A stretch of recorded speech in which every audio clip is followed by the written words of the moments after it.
Hello साथियों, स्वागत है आपका हमारे यूट्यूब चैनल एग्जाम संग्रह पे। सचिवालय सहायक पीटी एग्जाम को लेकर हम लोग विभिन्न पब्लिकेशन का सेट प्रैक्टिस कर रहे हैं। तो आज मैं आपके लिए ईटी एकेडमी के द्वारा आयोजित कराया गया सेट प्रैक्टिस को लेकर आया हूँ। टोटल इसमें 75 क्वेश्चन का सेट रहेगा, जिसमें स्टैटिक जीके और साइंस का पोर्शन है, ठीक ना। और 75 क्वेश्चन में से अगर आप 45 से 50 क्वेश्चन के आसपास अगर आप सही कर जाते हैं तो आपका तैयारी बेस्ट नहीं द बेस्ट है। इसीलिए आप 75 में से 45 या 50 क्वेश्चन सही कर पा रहे हैं, क्योंकि इस एकेडमी के द्वारा जो टेस्ट ऑर्गेनाइज कराया जाता है उसका जो क्वेश्चन का लेवल होता है वो काफ़ी स्टैंडर्ड होता है। तो आइए वीडियो को स्टार्ट करते हैं। तो आइए वीडियो को स्टार्ट करते हैं। देखते हैं पहला क्वेश्चन। 25 क्वेश्चन पहले साइंस होगा, उसके बाद 50 क्वेश्चन स्टैटिक जीके होगा। टोटल 75 क्वेश्चन का डिस्कशन करते हैं, ठीक ना। तो पहला क्वेश्चन है, एक भूस्थिर उपग्रह। मैं क्वेश्चन को 2 बार पढ़ूंगा। उसके बाद आप आंसर को देने का प्रयास करिएगा। मेरे पढ़ते समय आप आंसर देने का प्रयास करिएगा। मैं क्वेश्चन को 2 बार पढ़ के मैं उत्तर दूंगा, ठीक ना। तो एक भूस्थिर उपग्रह अपनी कक्षा में निरंतर गति करता है। यह अपकेंद्र बल के प्रभाव से होता है जो प्राप्त होता है। फिर से पढ़ रहा हूँ एक बार। एक भूस्थिर उपग्रह अपनी कक्षा में निरंतर गति करता है। यह अपकेंद्र बल के प्रभाव से होता है जो प्राप्त होता है। तो इसका आंसर हो जाएगा बी, पृथ्वी द्वारा उपग्रह पर लगने वाले गुरुत्वाकर्षण से, ठीक ना। अब दूसरा क्वेश्चन देखते हैं। वाष्प की गुप्त ऊष्मा होती है। वाष्प की गुप्त ऊष्मा होती है 536। मनुष्यों के लिए मानक ध्वनि स्तर है तो 60 डेसिबल इसका आंसर हो जाएगा। उम्र बढ़ने के साथ साथ निकट और दूर की वस्तुओं को फोकस करने में आंख की योग्यता में कमी कहलाती है। क्या कहलाती है? क्या कहलाती है? इसका आंसर क्या होगा देख लीजिए। प्रेस वायुपिया इसका आंसर हो जाएगा, प्रेस वायुपिया।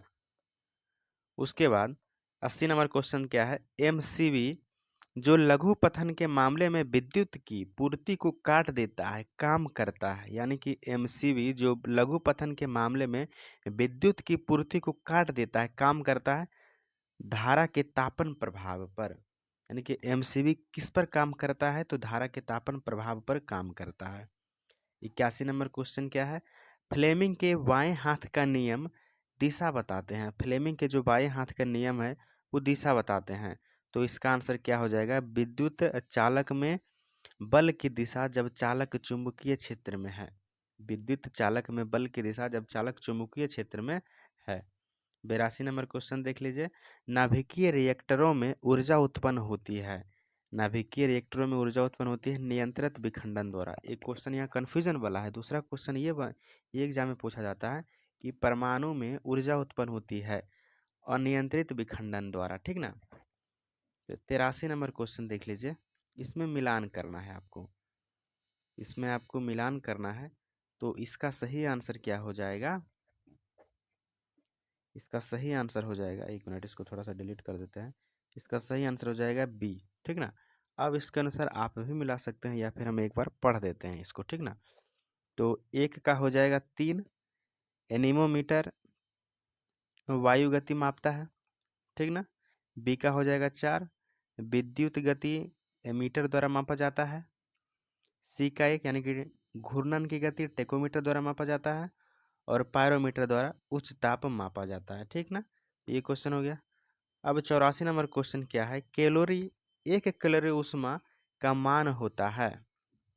एक कैलोरी ऊष्मा का मान कितना होता है? तो इसका आंसर हो जाएगा सी, 4.2 गुना 10⁻³ जूल। 85 नंबर क्वेश्चन देखते हैं, गैसीय समीकरण पी भी बराबर एनआरटी में आर किसको सूचित करता है? तो आर एक मॉल गैस को सूचित करता है।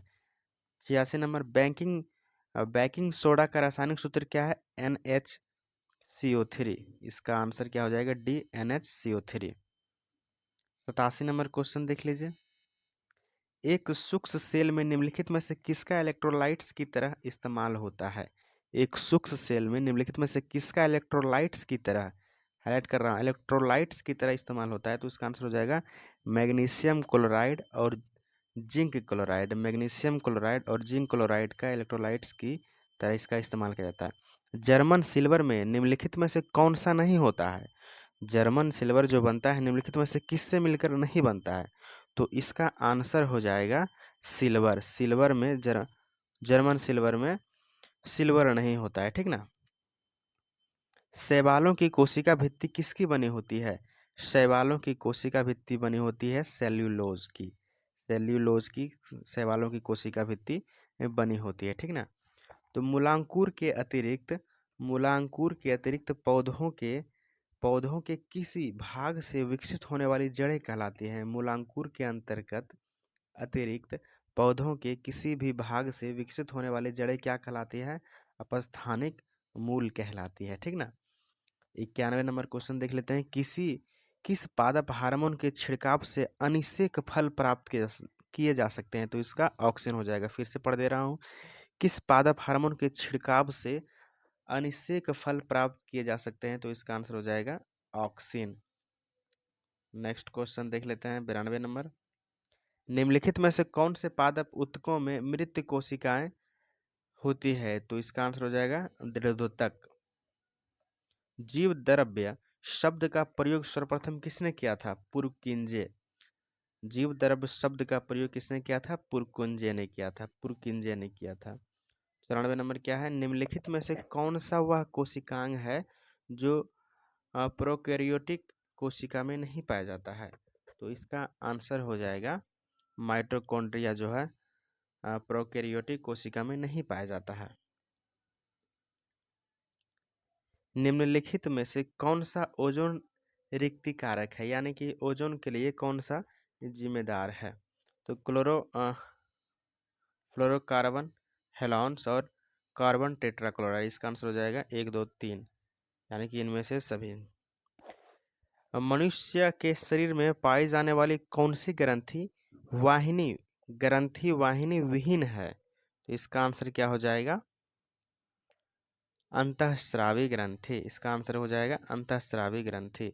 एस्ट्रोजन का स्राव होता है ग्रेफियन पुटिकाओं द्वारा।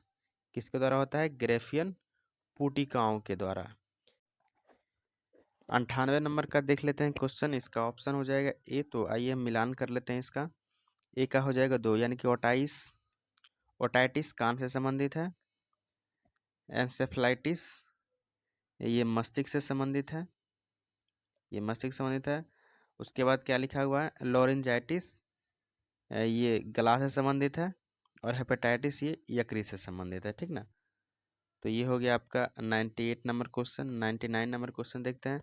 मानव शरीर में त्वचा तल के नीचे विद्यमान वसा निम्नलिखित में से किसके विरुद्ध अवरोधक का काम करती है?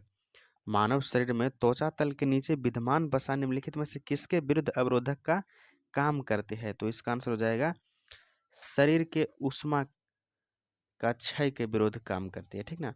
शब्दिनी किसमें वाक्य यंत्र है? शब्दिनी किसमें वाक्य यंत्र है? तो इसका आंसर हो जाएगा स्त्री सर्प। तो ये हम 25 क्वेश्चन का साइंस सेट का देख लिए हैं। अब जो है 50 क्वेश्चन का general studies and current affairs का पोर्शन देखते हैं 50 क्वेश्चन का, ठीक ना। 101 नंबर क्वेश्चन। विंध्य क्षेत्र के किस शिलाश्रय से सर्वाधिक मानव कंकाल मिले हैं? तो इसका आंसर हो जाएगा डी, लेखिया। अगला क्वेश्चन। निम्नलिखित में से हड़प्पा सभ्यता का कौन सा नगर 3 भागों में विभाजित है? तो इसका आंसर हो जाएगा धौलावीरा। 103 नंबर क्वेश्चन देखते हैं। किस शासक ने सर्वप्रथम भगवान बुद्ध की मानव कृति अपनी स्वर्ण मुद्रा में अंकित कराया था? तो इसका आंसर हो जाएगा कनिष्क वन। एक बार फिर से पढ़ दे रहा हूँ। किस शासक ने सर्वप्रथम भगवान बुद्ध की मानव कृति अपनी स्वर्ण मुद्रा में अंकित कराया था? तो कनिष्क प्रथम इसका आंसर हो जाएगा। बलबन के शासन काल में तुगरिल खां का विद्रोह कहाँ हुआ? बलबन के शासनकाल में तुगरिल खां का विद्रोह कहाँ हुआ था? तो ये बंगाल में हुआ था विद्रोह, ठीक ना। तो अब देखते हैं 105 नंबर क्वेश्चन। दिल्ली सल्तनत के किस शासक ने अपने आप को खलीफा घोषित किया था? दिल्ली सल्तनत के किस शासक ने अपने आप को खलीफा घोषित किया था? तो मुबारक खिलजी इसका आंसर हो जाएगा सी नंबर। निम्नलिखित युद्धों में से किस एक में बाबर ने जिहाद की घोषणा की थी? तो खानवा का युद्ध में बाबर ने जिहाद की घोषणा की थी। अब है मिलान करने वाला। तो इसका पहले आंसर देख लेते हैं। इसका आंसर है सी। तो आइए अब मिलान कर लेते हैं, ठीक ना। इसका आंसर सी हो गया। मिलान कर लेते हैं। इलाहाबाद की संधि कब हुई थी? तो इलाहाबाद की संधि हुई थी 1765 में हुई थी इलाहाबाद की संधि। बेंगलोर की संधि कब हुई थी? तो 1784 में मंगलोर की संधि हुई थी, ठीक ना।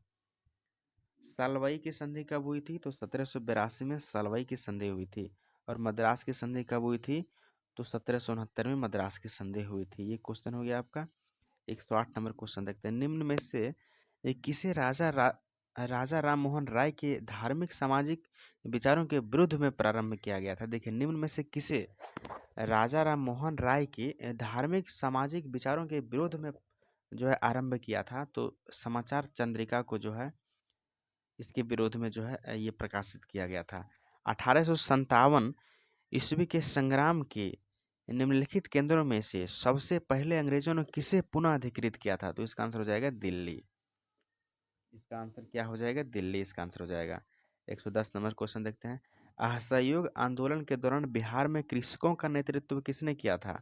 तो इसका आंसर हो जाएगा स्वामी विद्यानंद हो जाएगा इसका आंसर ए।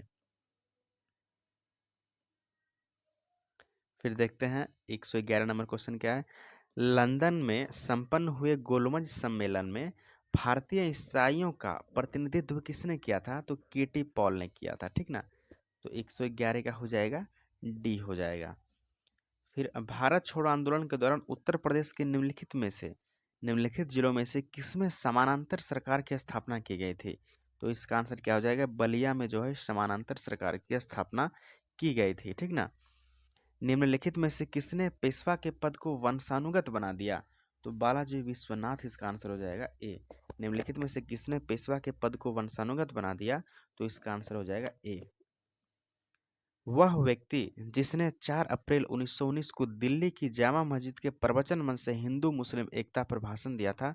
महात्मा गांधी इसका आंसर हो जाएगा। इसका आंसर क्या हो जाएगा? महात्मा गांधी हो जाएगा आंसर। 115 का देखते हैं, ये भी मिलान करने वाला है। तो इसका पहले आंसर देख लेते हैं। तो इसका आंसर हो जाएगा सी। अब इसको मिला लेते हैं। तो एक का मैकडोनाल्ड जो है कम्युनल अवार्ड से जो है संबंधित है, मैकडोनाल्ड, ठीक ना। लिन लिथगो संबंधित है किससे? लिन लिथगो संबंधित है, अगस्त प्रस्ताव जो है लिन लिथगो के समय आया गया था। डलहौजी जो है डॉक्ट्रिन ऑफ लैप्स से संबंधित है, और जेम्स फोर्ड जो है डीआरकी से संबंधित है, ठीक ना। तो ये हो गया क्वेश्चन नंबर 115। 116 भी देखिए मिलान करने वाला है। तो इसका पहले आंसर देख लेते हैं। तो इसका आंसर कौन सा हो जाएगा? इसका आंसर सी हो जाएगा। अब आइए इसको मिलान कर लेते हैं। तो काला सागर बुल्गारिया देश से संबंधित है। लाल सागर इरिटिया देश से संबंधित है। पीला सागर ये हो गया चीन। और कैस्पियन सागर कजाकिस्तान, ठीक ना। तो इसका आंसर हो गया 117 में देख लेते हैं।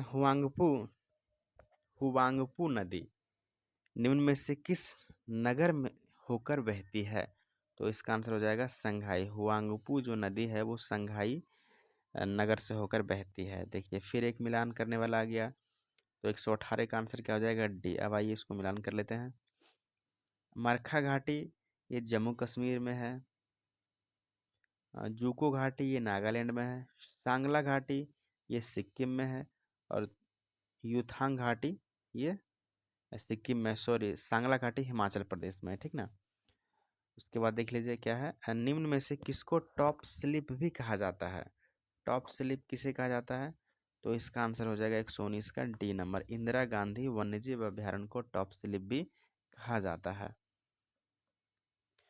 द्वीपों सहित भारत के तट रेखा की लंबाई कितनी है? द्वीपों सहित जो है भारत की तट रेखा की लंबाई कितना है? तो 7516.5 किलोमीटर इसका आंसर हो जाएगा। पंचगंगा और दूधगंगा किसकी सहायक नदी है? पंचगंगा और दूधगंगा किसकी सहायक नदी है? तो कृष्णा की सहायक नदी है पंचगंगा और दूधगंगा। भारत में वनों की ताजा स्थिति के संबंध में रिपोर्ट कौन जारी करता है? भारत में वनों की ताजा स्थिति के संबंध में रिपोर्ट कौन जारी करता है? तो इसका आंसर हो जाएगा भारतीय वन सर्वेक्षण विभाग देहरादून से वनों की ताजा स्थिति के बारे में हमको जानकारी प्राप्त होती है, ठीक ना। अब 123 नंबर क्वेश्चन देख लेते हैं क्या है। फिर से सुमेलित करना है। तो इसका पहले आंसर देख लेते हैं। इसका आंसर क्या हो जाएगा आपका? इसका आंसर हो जाएगा सी। तो 1 नंबर का हो जाएगा 2, यानी कि राष्ट्रीय राजमार्ग संख्या 1 कहाँ से कहाँ तक है? इलाहाबाद से हल्दिया को जोड़ती है राष्ट्रीय राजमार्ग संख्या 1।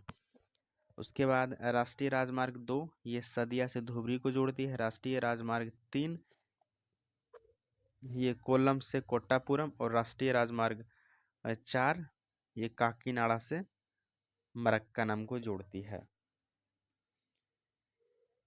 उसके बाद 124 नंबर देख लेते हैं। पंचायती राज संस्थाओं में महिलाओं तथा दुर्बल वर्गों के अधिक प्रतिनिधित्व के समर्थक थे। तो इसका आंसर हो जाएगा राजीव गांधी।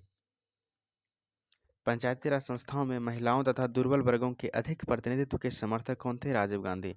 दल बदल विरोधी अधिनियम के अंतर्गत भारतीय संविधान में किसी सदस्य की अयोग्यता संबंधी अयोग्यता अथवा योग्यता पर निर्णय करने का अधिकार किसको है? लोकसभा अध्यक्ष। इसका आंसर क्या हो जाएगा? लोकसभा अध्यक्ष। ठीक ना।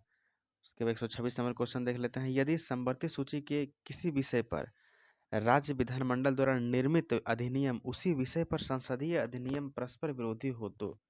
फिर से पढ़ देता हूँ एक बार क्वेश्चन।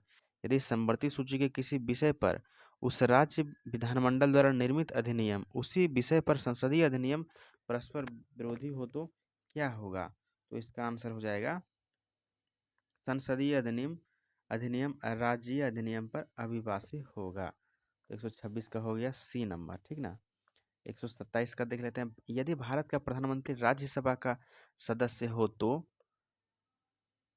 देखिए इसका आंसर क्या होगा? इसका सही आंसर क्या होगा? देखिए अविश्वास प्रस्ताव की स्थिति में वह अपने पक्ष में मत नहीं दे सकता है। यानी कि अगर देखिए आमतौर पर तो भारत का जो प्रधानमंत्री होता है वो लोकसभा का सदस्य होता है, लेकिन अगर राज्यसभा का सदस्य हो तो उस स्थिति में वो नहीं कर सकता है। तो अविश्वास प्रस्ताव की स्थिति में वह अपने पक्ष में मत नहीं दे पाएगा। ठीक ना।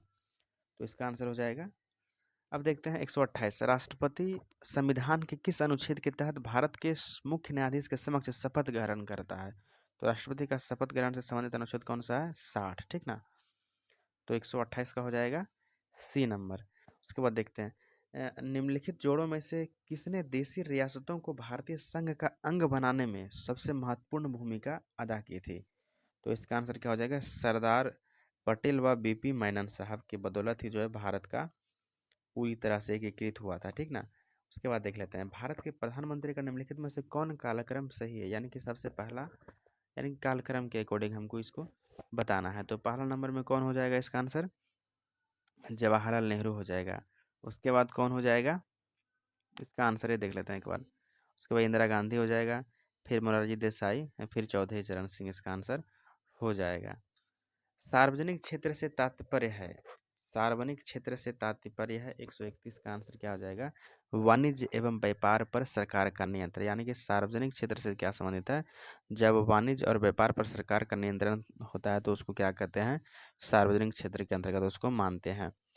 एक मार्क एक्ट भारत में कब लागू हुआ था? एक मार्क एक्ट भारत में कब लागू हुआ था? तो इसका आंसर हो जाएगा 1937। राजकोषीय घाटा और बजटीय घाटे का अंतर किसके बराबर होता है?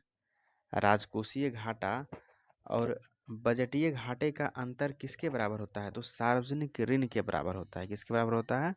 सार्वजनिक ऋण के बराबर होता है। यदि सरकार का बजट 1 अप्रैल तक पारित ना हो सके तो सरकारी व्यय किस आधार पर किया जाता है? यदि सरकार का बजट 1 अप्रैल तक ना पारित हो सके तो सरकारी व्यय किस आधार पर होता है? तो लेखा अनुदान के आधार पर होता है। ठीक ना। तो इसका सही आंसर क्या हो जाएगा? सी नंबर, लेखा अनुदान पर होता है। ठीक ना। सौभाग्य योजना जो है भारत सरकार की एक योजना है। निम्नलिखित में से किस क्षेत्र से संबंधित योजना है? तो संपूर्ण परिवार विद्युतीकरण प्राप्त करना। यानी कि सौभाग्य योजना है, किससे संबंधित है? विद्युतीकरण से संबंधित है। ठीक ना। 136 नंबर का हम देख लेते हैं अब। ये भी देखिए मिलान करने से संबंधित है। तो इसका आंसर क्या हो जाएगा? डी हो जाएगा। अब आइए मिलान कर लेते हैं। एक का 3 यानी कि पंडित शिव शंकर शर्मा जो है वो संतूर वादक हैं। पंडित मल्लिकार्जुन मंसूर ये किससे संबंधित है? तो ये हिंदुस्तानी संगीत से संबंधित है। वीजी जोग ये किससे संबंधित है? ये वायलिन वादक है। और अली अकबर खान क्या है? सरोद वादक है। ठीक ना।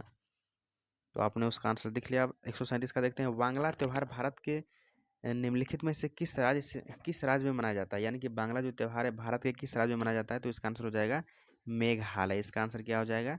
मेघालय इसका आंसर हो जाएगा। उसके बाद देखिए 38 में सुमेलित करने वाला है। इसमें पूछा गया है निम्नलिखित युगों में से कौन सा एक सही सुमेलित नहीं है? तो इसका आंसर हो जाएगा पेट्रोनस टावर्स, ये चीन में स्थित नहीं है, ठीक ना। तो इसका आंसर हो जाएगा बी नंबर। फिर से एक देखिए मिलान करने वाला है, तो इसका आंसर हो जाएगा बी। अब आइए मिलान कर लेते हैं। यानी कि बिरजू महाराज जी कथक से संबंधित है, कथक से संबंधित है बिरजू महाराज। यामिनी कृष्णमूर्ति ये भरतनाट्यम से संबंधित है। वाला सरस्वती ये कुचिपुड़ी से संबंधित है। और संयुक्ता पाणिग्राही ये ओडिसी नृत्य से संबंधित है। पाइका नृत्य निम्नलिखित में से किस राज्य से संबंधित है? तो पाइका नृत्य देखिए बिहार में भी प्रचलित है और झारखंड में भी प्रचलित है, ठीक ना। 141 में देख लीजिए, ये मिलान करने वाला है। देखिए क्वेश्चन का स्टैंडर्ड कितना बढ़िया है। मिलान करने वाला 3 क्वेश्चन पूछ दिया गया है, तो यानी कि 3 क्वेश्चन पूछा है लेकिन 4, यानी कि कितना, 3 क्वेश्चन से आपका 12 क्वेश्चन का सॉल्यूशन मिल गया है। तो इसीलिए आप मेरे चैनल पे बने रहिएगा। मैं विभिन्न विभिन्न पब्लिकेशन का जो है सेट, प्रैक्टिस सेट आपके लिए लाता रहूँगा। 75 क्वेश्चन का सेट होगा। मुश्किल से 20 मिनट, 15 से 17 मिनट के आसपास है जो आपका कवर करवा दूंगा। 15 से 20 मिनट आप या तो जो होता है स्पीड जो होता है वो नॉर्मल से देखिए, या तो 2 से आप देखिए, लेकिन आप जो है 70 मिनट का पूरा जो है 75 क्वेश्चन का एनालिसिस जरूर देखिएगा, ठीक ना। तो इसका आंसर देख लेते हैं। 141 का इसका आंसर क्या हो जाएगा? ए नंबर। अब आइए इसका मिलान कर लेते हैं। ओराव, ओराव जनजाति जो है झारखंड में पाई जाती है। ओराव जनजाति कहाँ पाई जाती है? झारखंड में। खोंड जनजाति जो है उड़ीसा में पाई जाती है। चैंचू जनजाति ये केरला से संबंधित है। और टोडिया जनजाति ये गुजरात से संबंधित है, ठीक ना। तो 141 हो गया। 142 देख लेते हैं। अब देखिए करंट अफेयर्स का क्वेश्चन आ गया। 8 को करंट अफेयर्स क्वेश्चन है, कितना जबरदस्त सेट किया हुआ है। इसमें सारा मिल गया। पहला नंबर साइंस भी आपको देखने को मिला है, हिस्ट्री भी मिल गया है, पॉलिटी भी मिल गया, इकोनॉमिक्स भी मिल गया, ज्योग्राफी भी मिल गया। अब आपको करंट अफेयर्स भी मिलेगा। इतना वेराइटी कहाँ मिलेगा आपको। 142 का देख लेते हैं। 17 मई 2022 को लोकसभा अध्यक्ष ओम बिड़ला जी ने कहाँ से सुपोषित माँ अभियान के द्वितीय चरण का शुभारंभ किया है? तो इसका आंसर क्या हो जाएगा? कोटा, राजस्थान। 143 नंबर देख लीजिए। 19 मई 2022 को ब्रिक्स के विदेश मंत्रियों की बैठक की मेजबानी किसने की? 19 मई 2022 को ब्रिक्स के विदेश मंत्रियों की बैठक की मेजबानी किसने की है? तो इसका आंसर क्या हो जाएगा? वांग यी, चाइना। ये चाइना का विदेश मंत्री, इसके द्वारा जो है बैठक की मेजबानी करी गई है। 11 मई 2022 को किसे टेम्पल्टन पुरस्कार 2022 प्रदान किए जाने की घोषणा की गई है? तो इसका आंसर क्या हो जाएगा? Frank Wilczek. फिर से क्वेश्चन पढ़ देता हूँ। 11 मई 2022 को किसे टेम्पल्टन पुरस्कार 2022 प्रदान किए जाने की घोषणा की गई है? तो फ्रैंक विल्जेक इसका आंसर हो जाएगा। 145 का 16 मई 2022 को प्रधानमंत्री नरेंद्र मोदी ने कहाँ पर बौद्ध संस्कृति एवं विरासत केंद्र का शिलान्यास किया है? तो इसका आंसर क्या हो जाएगा? लुम्बिनी। देखिए हमारे प्रधानमंत्री नरेंद्र मोदी ने कहाँ पर बौद्ध संस्कृति एवं विरासत केंद्र का शिलान्यास किया है? तो लुम्बिनी, जो कि वर्तमान में नेपाल में अवस्थित है। 146 नंबर देख लेते हैं। 13 मई 2022 को विश्व का सबसे लंबा पैदल यात्री सस्पेंशन पुल स्काई ब्रिज 721 किस देश में खोला गया है? स्काई ब्रिज 721 जो कि विश्व का सबसे लंबा पैदल यात्री सस्पेंशन पुल है, किस देश में खोला गया है? तो इसका आंसर क्या हो जाएगा? चेक गणराज्य। इसका आंसर क्या हो जाएगा? चेक गणराज्य। 16 मई 2022 को हसन शेख महमूद किस देश के नए राष्ट्रपति बने हैं? 16 मई 2022 को हसन शेख महमूद किस देश के नए राष्ट्रपति बने हैं? तो इसका आंसर क्या हो जाएगा? सोमालिया। प्रतिवर्ष विश्व कृषि पर्यटन दिवस कब मनाया जाता है? प्रतिवर्ष विश्व कृषि पर्यटन दिवस कब मनाया जाता है? तो इसका आंसर हो जाएगा 16 मई। इसका आंसर हो जाएगा 16 मई। मई 2022 को संयुक्त राष्ट्र मानवाधिकार परिषद में रूस की जगह किस देश को चुना गया है? तो चेक गणराज्य इसका आंसर हो जाएगा। लास्ट में देख लेते हैं। टेनिस के इटालियन ओपन 2022 में पुरुष एकल खिताब किसने जीता? तो इसका आंसर हो जाएगा नोवाक जोकोविच। थैंक यू, धन्यवाद।